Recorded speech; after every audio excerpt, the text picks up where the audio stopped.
Hey there and welcome to No Recipe Required. My name's Dave and tonight I'm going to show you another super important cooking technique, braising. Now braising is not boiling, it's not searing, it's a little bit kind of a combo of both. Hey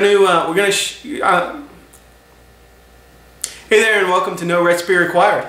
My name's Dave and tonight I'm going to show you another super important cooking technique, how to braise. Now braising, it's not boiling. It's not steaming, it's not searing, it's not a lot of things. What is it? It's essentially searing off a piece of meat generally, and then we're going to kind of partially cover it with some flavored liquids. I got a little wine, a little stock, some vegetables, and it's really a slow cooking process that really tenderizes a tough piece of meat. Makes absolutely wonderful dishes. You're going to love it, but it's important to know the technique. Let's go ahead and get started. Okay, so let's go ahead and do our braise. Now, first thing we're going to do, and this is with most braises, certainly not with every single one, is sear off the meat. So these are the short ribs. They have, like I said, the bone side. They've got the meat side. I'm going to put the meat side down into a pan that is over medium-high heat. A little bit of olive oil in there, and I'm just going to let that meat sear on that one side, get nice and caramelized, golden brown. Flip them over. We're going to do all our sides and really develop the the caramelization of the meat, which is going to give us a ton of flavor in the final braise. Okay, I've got these short ribs now, nicely caramelized all the way around. Next thing we're going to do is add some vegetables. I've got the standard mirepoix, carrot, onion, celery, with everything just kind of coarsely chopped. Doesn't really have to be all that nice and neat. I've also got, I think, 3 or 4 garlic cloves that I've just crushed. Haven't even chopped them up. The idea is to get some vegetables in there, soften them up a little bit here, so that as the meat braises, it just sucks all that flavor out of the vegetables into the braising liquid, which then goes into the meat. So not a big complicated step here. We're just going to add them in there, let them cook for maybe 5 to 10 minutes, and then we're going to start adding our liquid to the pan. Okay, after our vegetables have just softened up a little bit, gotten just a little tiny bit of caramelization on them, you don't really need a ton, we're going to add a little bit of red wine. Now braising, you can add almost any type of liquid.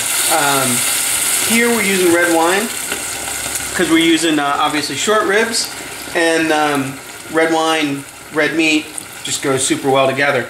I'm going to go about halfway up the pot. That was probably 1.5 cups of red wine in there, and I'm just going to let it come to a heavy simmer and reduce down. Let some of that wininess, a little bit of the alcohol, cook off and evaporate.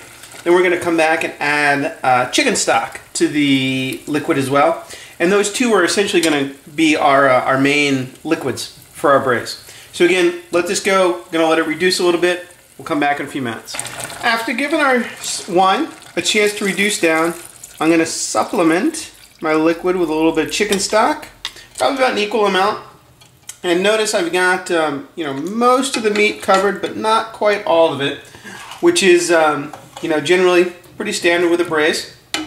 And I'm going to add a couple herbs. Actually, I'm just going to add one real kind of herb, which is a little bit of herb de Provence, which is a mixture of herbs.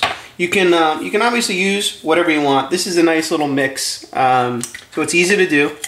And I'm going to add in a bay leaf, because bay leaves are really good when you're doing long stews like this. And I'm going to adjust the heat so that the meat just simmers, or the liquid just barely comes up to a simmer, and then we're going to cover it like so, and just let it sit for probably 2 hours on low temperature. That low wet cooking is really going to soften up, tenderize the meat. Okay, my short ribs have been braising for about an hour. And after we added the chicken stock, and I don't know if you can see, you probably see the bubbles there. That's kind of the temperature we want, just barely on. Now, if you come in and you give that braising liquid just a little taste, you're gonna find it tastes rotten. But that is totally fine. It's supposed to taste rotten at this stage. It needs time to kind of develop the flavors, the wine to mute down, the beef flavor to really come out. I do want you to notice a couple things though that are important. So here, the meat is still fairly tough. It's going to need, like I said, another hour and a half or so, maybe even longer, to really get fork tender. That's what you're looking for. And then the other thing you may want to notice when you taste the sauce is salt content. Too salty or not, you can adjust it from there. I'm just going to let this go covered. You can forget about it. We'll come back in about another hour. Okay, so it's been a good 3 hours. And I've got my 2 little tiny short ribs just braising away. Now's the time I'm looking for though. I can use a fork. I can just pull the meat apart. It is absolutely perfectly tender. Even one of them, the bone fell out. No problem at all when I serve them. I'm actually going to remove the bone from the other one as well. Because, frankly, how are you going to eat that when it's dropped on your plate? So what we're going to do, I'm going to remove them from the pan, and we're going to make a little bit of a sauce, kind of a glaze, with this the braising liquid for some extra flavor.